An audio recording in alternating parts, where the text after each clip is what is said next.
Mathieu Cournoyer est un arbitre provincial de 17 ans. Il est l'un des plus jeunes de sa catégorie. Nous l'avons rencontré sur un terrain de soccer à Repentigny pour parler des défis de l'arbitrage. Comment tout ça a commencé pour toi, l'arbitrage? Tout d'abord, à l'âge de 12 ans, j'étais allé voir dans le fond le responsable de l'arbitrage de Repentigny. Puis il m'a dit que j'étais trop jeune dans le fond pour arbitrer. Fallait que j'attende encore 2 ans. Mais moi, si je voulais vraiment arbitrer, c'était un rêve dans le fond depuis que j'étais petit au lieu de jouer au soccer. Fait que là, l'année d'après, je me suis réessayé pour voir s'il y avait eu des changements. Finalement, non, il fallait que j'attende une autre année. Après ça, j'ai pu m'inscrire. Enfin, là après ça, il fallait passer quand même plusieurs formations. Avec ces formations-là, dans le fond, ça nous permet de grandir dans le fond dans l'arbitrage puis d'avoir un peu plus de contrôle.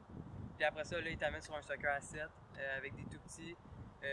Au début, c'est quand même assez stressant, je dois t'avouer, mais j'ai vraiment eu du fun. Puis là, ça m'a permis justement de me rendre où je suis en ce moment. Qu'est-ce que ça implique de plus d'être sur la liste provinciale? Dans le fond, c'est beaucoup plus de temps, beaucoup plus de développement, je devrais dire. Dans le fond, il faut arriver 1 heure avant le match au lieu de 30 minutes.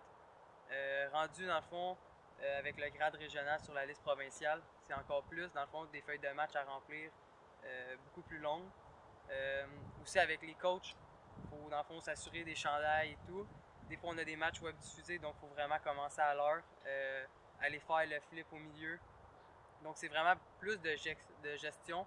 Il y a aussi du quatrième officiel qui s'ajoute sur la Ligue provinciale. Donc, c'est quand même beaucoup plus de temps, je dirais, de gestion. Et il faut vraiment être sérieux. Dans le fond, souvent, le soir, on va avoir des soupers.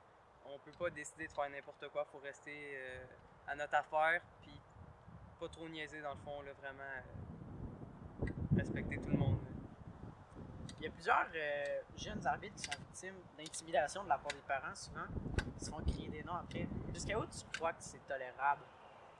Au niveau des parents, c'est vraiment dur au niveau de gérer ça. Je crois qu'il faudrait qu'il y ait une amélioration au niveau des règlements. C'est sûr, au niveau de la tolérance, c'est vraiment compliqué à gérer pour les arbitres. Je crois que c'est vraiment plus les coachs qui peuvent aider ça. Par contre, c'est sûr qu'on va tout le temps croiser aussi des coachs qui vont faire de l'intimidation aux arbitres, même aux jeunes, je pourrais dire. C'est sûr, moi, je tolère pas ça. Par contre, il y a des arbitres qui vont laisser un peu plus de chance. Puis je crois qu'il faut vraiment mettre fin à ça justement en rajoutant des règlements pour que l'arbitre ait un peu plus de pouvoir sur les coachs ou les parents. Comme par exemple dans un match, on n'a pas le droit de parler aux parents, même si eux ils t'envoient promener. Ça, selon moi, ça devrait être amélioré. Comme les conséquences sur les coachs.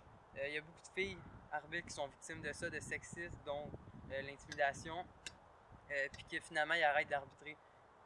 Je crois pas que ça devrait être toléré, puis je crois que ça devrait peut-être aller aussi aux criminels, pas juste avec la fédération. Puis toi, quand tu es victime de ça, justement, qu'est-ce que tu fais?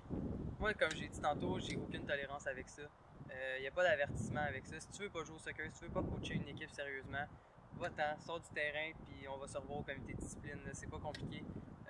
C'est vraiment irrespectueux, puis c'est pas parce que tu es un coach, un adulte, puis que moi je suis un mineur que tu as le droit de m'envoyer promener.